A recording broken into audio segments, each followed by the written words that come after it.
Welcome to another episode in this series looking at the North Yorkshire coastline, and I'm joined by an extremely noisy duck today. Today we will be continuing a bit further south to see what new points of interest we can discover. And there's my friend the duck.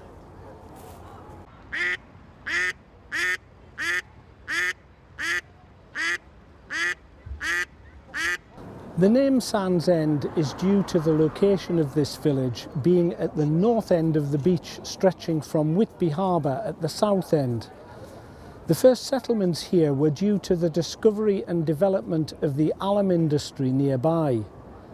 Thomas Challoner, who we've already heard about in this series, was the local landowner here, and he opened the first quarry for the extraction of alum on the headland here about 1630.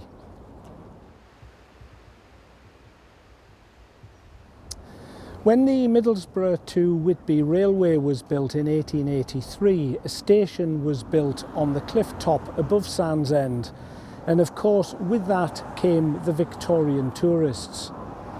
Not all Victorians wanted the hustle and bustle of the busy town in Whitby and sought the peaceful position here at Sandsend.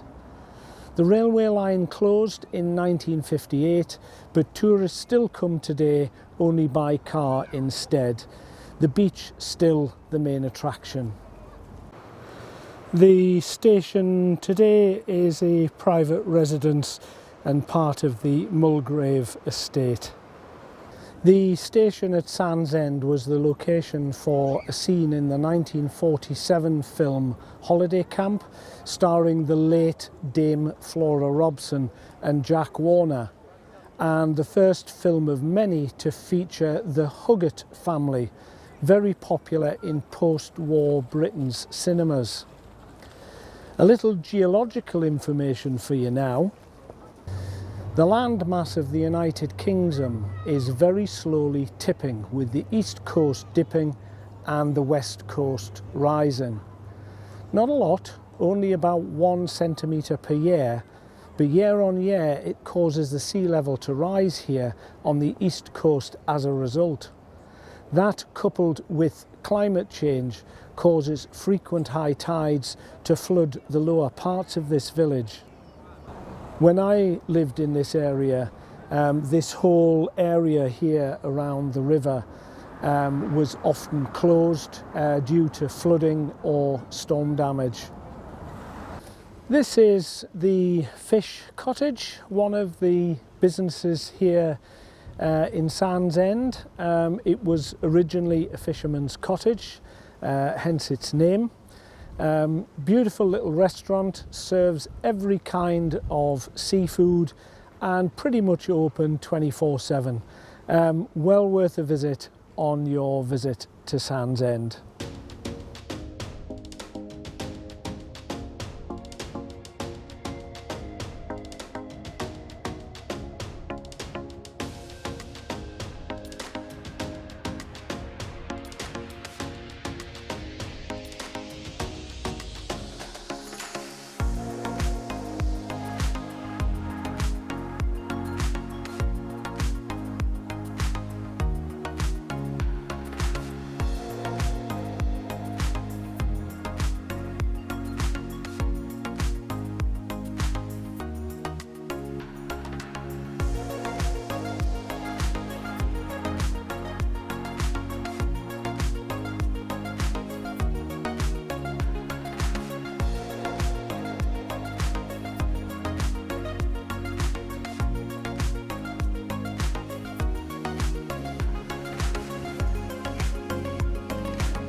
The earliest record of a settlement here in Whitby is in 656 AD, when it was called Strains Heath.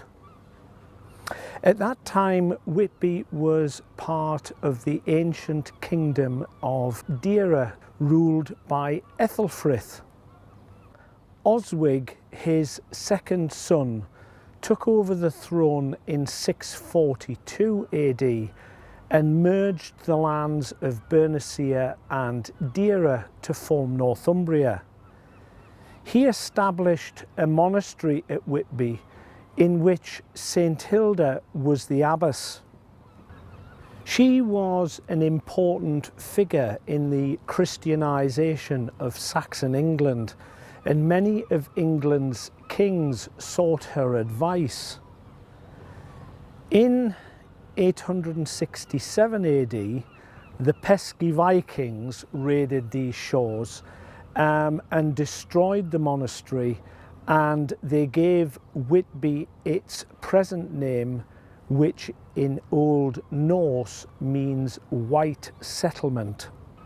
In 1078, after the Norman invasion, the land around Whitby was given to William de Percy, and in turn he donated the area around Whitby for a Benedictine abbey to be built. A natural harbour is formed by the estuary of the River Esk, which flows out to sea at Whitby. Wooden jetties served as landing places for European traders keen to do business with the abbey.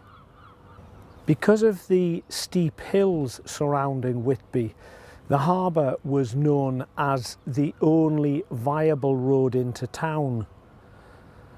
Wine was the biggest import, and salted herring was the main export.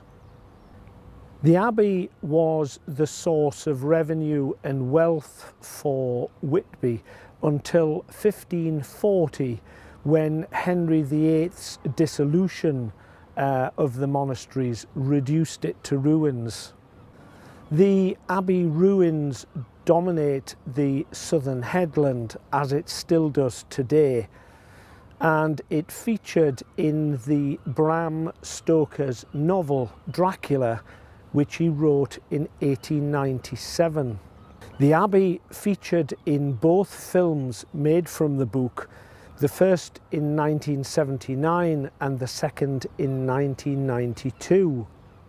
During the filming of the 1979 version, lots of strange events took place, such as actors and crew falling mysteriously ill, and whole reels of film wiped mysteriously blank. The ruins certainly have an unnerving feel if you care to walk around them, and the site is owned by English Heritage.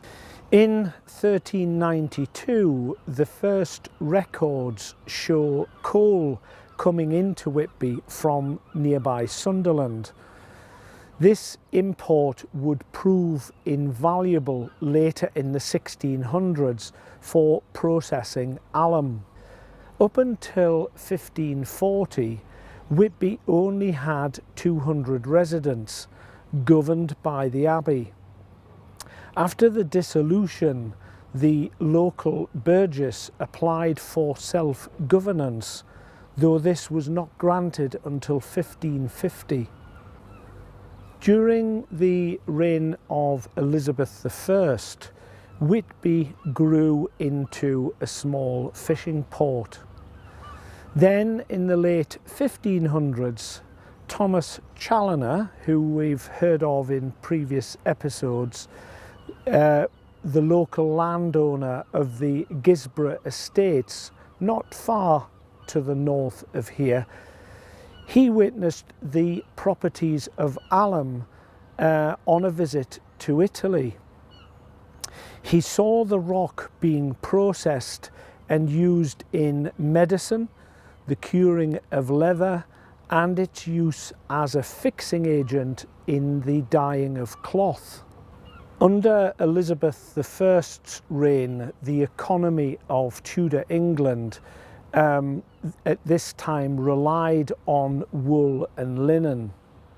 The Tudor court and the upper classes wanted to wear clothes with bright, rich colours, and in that period the dyes were derived from natural plant sources, and these were not colour fast during washing. Alum was the solution to the problem, as it acts as a fixing agent. At that time, Italy was the main source of alum, and all exports were under the strict rule of the Pope during medieval times. With Henry VIII being out of favour due to his divorce of Catherine of Aragon, the Pope limited the export of alum to England, a sort of a sanction. So the discovery of vast deposits of alum under Challoner's land was very good news indeed. Whitby, having the best access to the sea, became the main port for its export throughout England, and it was alum exports that really made Whitby's future. Remember, cargo was transported by sea in those days, as roadways were not metalled and littered with highway robbers. As the alum industry grew, Whitby needed bigger ships, and so shipyards sprang up all along the west banks of the river, and by 1790 was rivalled only by Newcastle for the building of merchant ships. Around 1753, Whitby began producing whaling ships, which fished off the coast of Greenland. When the trade ceased in the 1830s, a total of 2,761 whales, 25,000 seals and 55 polar bears had been caught and landed at Whitby. The West Cliffs have the huge jawbones of a whale landed here as a monument to the days of successful whaling. Next to the jawbones is the monument to Captain James Cook, who we mentioned when we visited Staithes. A replica of Cook's ship, the Endeavour, is moored in the harbour here as a tourist attraction. He was at sea for 3 years on his trip of discovery across the Pacific. Explorers had talked about a landmass in the Southern Ocean for years, but no one knew for certain until Cook's voyage. He put Tahiti, Australia and New Zealand on the map for sure. He's perhaps the most famous person to have originated from here, and many of the streets in the towns and villages all the way back to Redcar have Captain Cook in their name somewhere. The late 1800s saw the development of iron ships and the port facilities in Teesside, so the smaller Yorkshire ports like this one lost their importance and started to decline.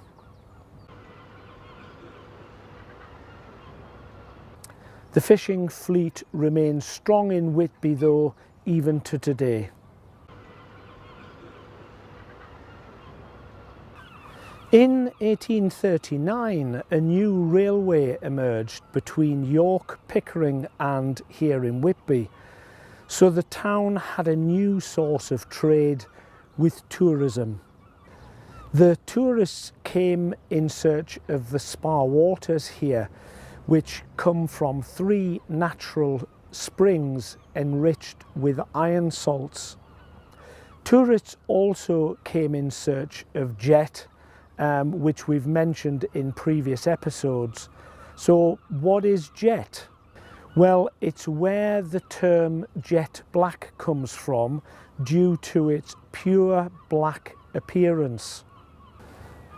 Most geologists agree it is formed from the fossilised remains of the Araucaria tree.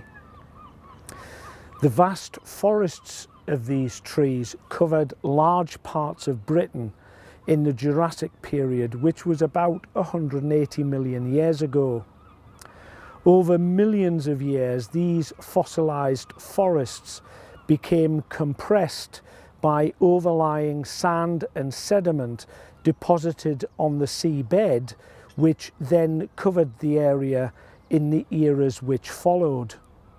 When fossilised wood becomes compressed, it forms coal.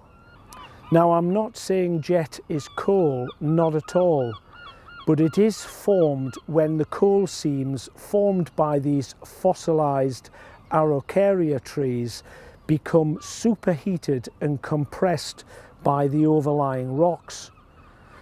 Jet is found in other areas of the world, but jet here in Whitby is the purest in the world. As we discussed in the last episode at Kettleness, jet has been quarried for many hundreds of years, in fact thousands of years, right back to the Bronze Age. Jet didn't really become fashionable though till the Georgian period, when George IV declared it the official gemstone to be worn for funerals and when in mourning. The semi-precious gemstones of jet were very sought after during the Georgian period, but more so in the following Victorian period, being a particular favourite with Queen Victoria. She wore a Whitby jet brooch after Albert's death, and in fact many pictures show her wearing Whitby jet jewellery. The endorsement of the monarch sealed the fame of this unique and rare stone. A number of bridges have existed over the years, linking the east and west banks of the River Esk, and all were toll bridges with means of lifting or revolving the roadway to allow ships to pass into the inner harbour, which you can see there behind me. The swing bridge here today was installed in 1909 and is operated electronically. Whitby has countless shops selling jet jewellery, fossils and everything else from fashion to sweets, ice cream and rock. If you watched the recent episode of the BBC's Country File, which did a piece here in Whitby, you will have seen the famous Botham's Bakery. The bakery began in 1865 and was set up by a remarkable lady, Elizabeth Botham, who was the mother of 10 children, no less. She established the bakery purely to feed her family, but her recipes are still made and sold here in Whitby by her descendants. The business still runs in the Botham family. The most famous of her recipes are her lemon buns, made to a secret recipe closely guarded by the family. You can't say that you've been to Whitby until you've had one. I couldn't visit Whitby and not mention its famous lifeboat. As I've mentioned several times throughout this series, the RNLI's lifeboats have played a major part in the history of this dramatic coast.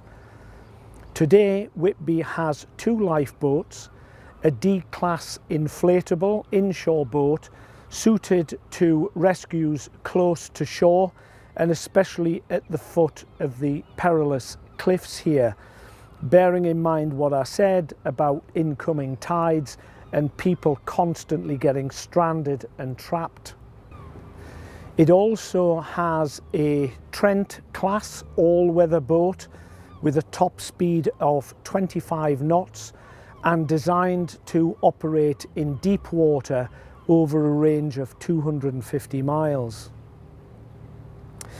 In 1947, Whitby acquired the Robert and Ellen Robson lifeboat, which is a 34-foot Ruby-designed Dungeness class self-righting boat and propelled by 8 oarsmen. It began service with the RNLI at Tramore on the south coast of Ireland in 1918 and was then transferred to Aberdeen in 1924. The boat served in Whitby between 1947 and 1957 and was noted for being the last rowing lifeboat to be in active service. It is now housed in the Lifeboat Museum on Pier Road, and although the museum is closed at present for renovation, it is due to open in late spring of this year. There are many excellent guest houses and hotels, numerous coffee shops and eating places, and the seafood served here is fresh off the Whitby boats. After you've had your lemon bun, a visit to Whitby would not be complete without walking up the 199 steps to St Mary's Church and the Abbey, or the Abbey ruins, I should say, which sits just behind that church. And you can frighten yourself to death in there. And then ending the day with the original English fast food, a hearty meal of fish and chips.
Well, I've walked the 199 steps.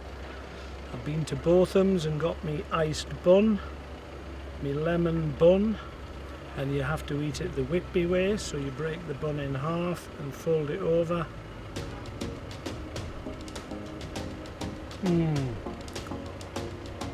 Superb. An absolute must.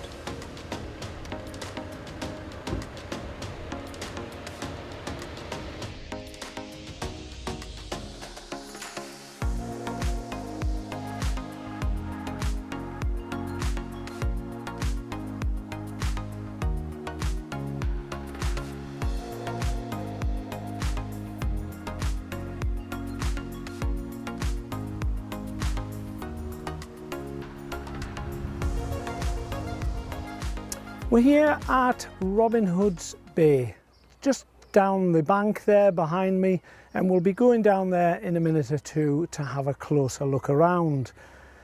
It's 6 miles south of Whitby and it lies in a fissure between two very steep cliffs.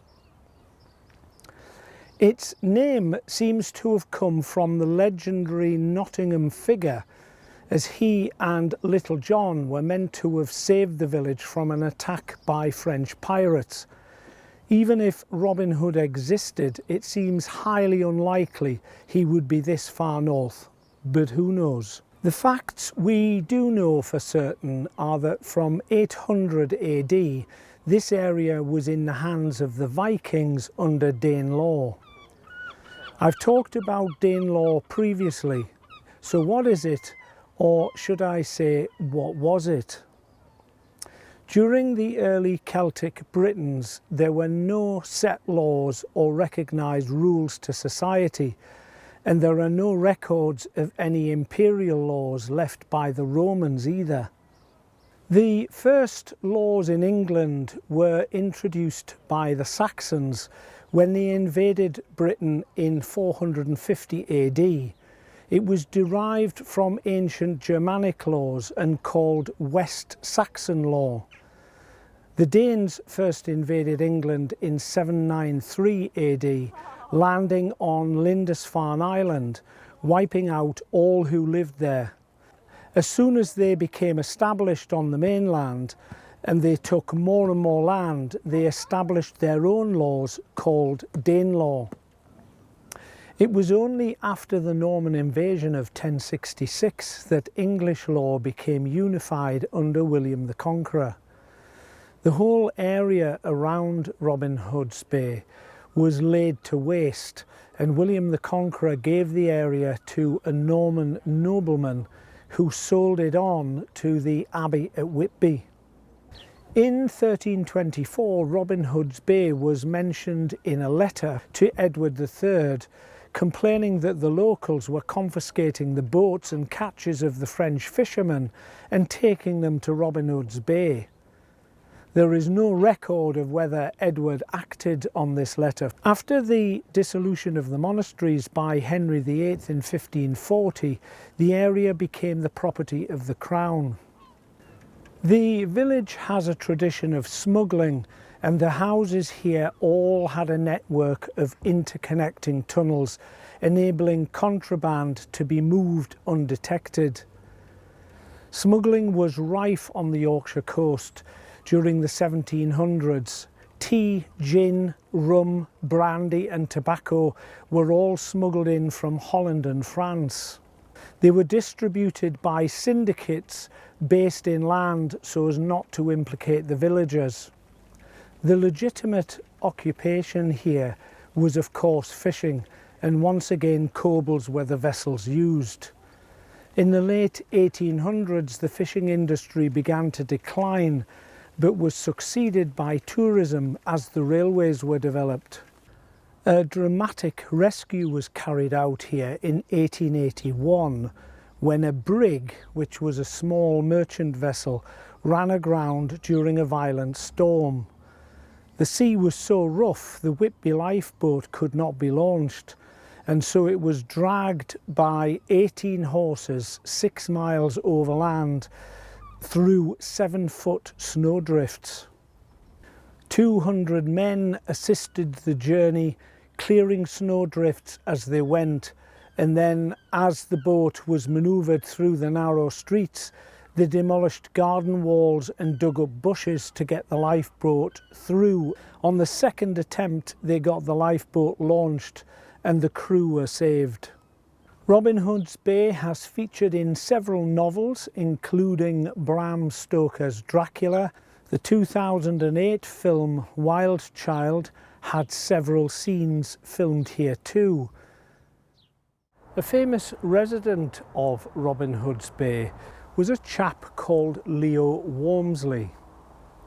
He was the son of James Ulrich Walmsley, a gifted painter born in Liverpool in 1860.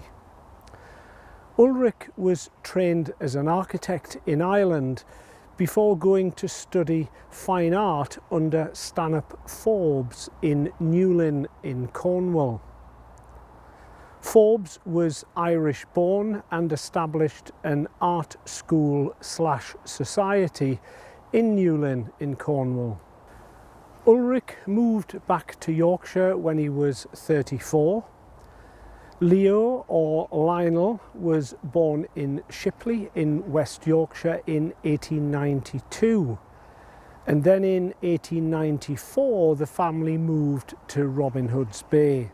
As a boy, Leo attended the Wesleyan School in Robin Hood's Bay, and then at the age of 18 became the curator of the Marine Laboratory, which was situated here. And he earned the princely sum of 5 shillings a week, which was quite good for that day. In World War I, Leo served in the Royal Flying Corps in East Africa and was awarded the Military Cross. It was after the war his literary career began, basing his books on the places and people he knew. The 3 most well-read of his books were based here at Robin Hood's Bay and known as the Bramblewick Trilogy: 3 Fevers, Phantom Lobster and Sally Lunn. These should not be confused with novels bearing the same name, the Bramblewick novels, which were written by Sharon Booth in the last 5 years. Leo moved home more than once after the war before settling in Fowey in Cornwall with his 3rd wife, a lady called Stephanie Gubbins. Leo died in 1966 and a Walmsley Society based in Halifax exists, keeping his work and his father's work accessible to new readers and new viewers.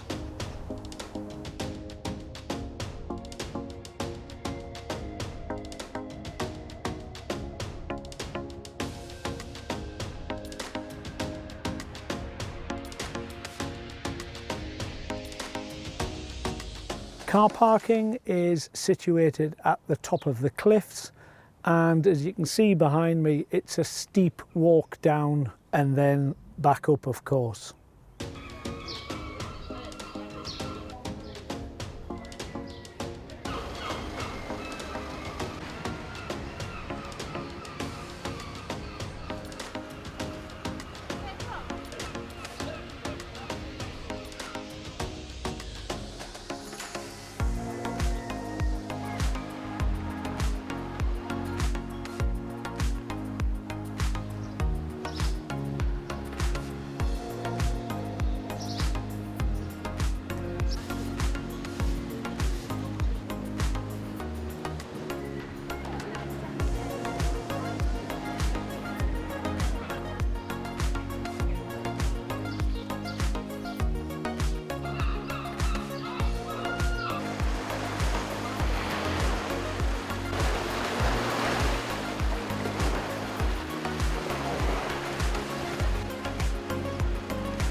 Well, that's all for this episode. I do hope you're continuing to enjoy the journey so far. Please join us next time when we will be venturing a little further south down this beautiful coast. If you haven't already done so, please subscribe to my channel and don't forget to initiate the notification bell icon so you will know when the next installment is released. Well, it's goodbye for now, and I look forward to seeing you again in the next episode.